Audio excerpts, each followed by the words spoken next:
I'm your host of the Permaculture Podcast, Scott Mann. Today I'm looking at Geoff's question about solarpunk and permaculture, two ideas that, on first glance, are very similar, though come from different places. Solarpunk, as I understand it, is a cultural vision of the future that started as a form of literary futurism that grew into an art movement and social philosophy over time.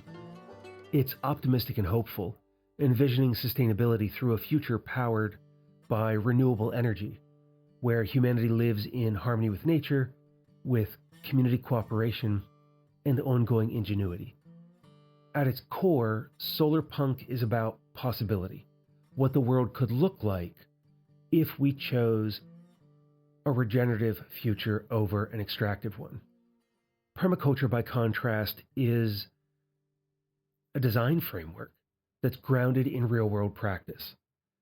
The ends and what they both look like can be very similar to one another, but we get there in permaculture from the ground up by applying our principles such as observation, seeking diversity, and slow and small solutions to all aspects of human life.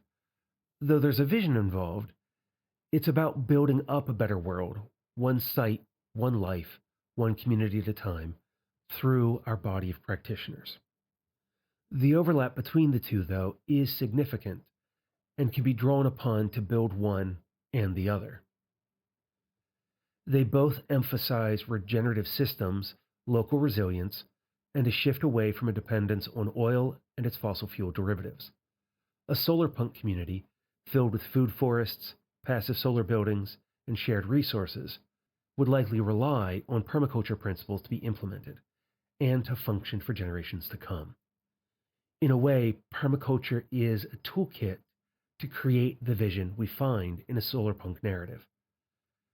That solarpunk narrative then, in turn, can provide the cultural framework, philosophy, and momentum to make it easier to apply the solutions that permaculture provides, as we can more readily explain what that future looks like through stories and art. Where they differ, though, is in their scope and expression. Solarpunk dwells in that realm of storytelling, aesthetics, and collective imagination, something that's vital to our human expression and need for shared culture. Permaculture operates in the realm of design, resource use, and daily practice. Solarpunk inspires, while permaculture instructs. Together, they form a useful pairing, whether you're a storyteller or an architect of the future. Solarpunk helps people envision a better world.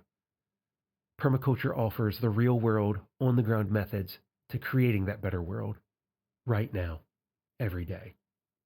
If you're interested in solarpunk and how it can inform your vision of the future, I would suggest reading Always Coming Home by Ursula K. Guin, Pacific Edge by Stanley Robinson, or the anthology Solarpunk, Ecological and Fantastical Stories in a Sustainable World.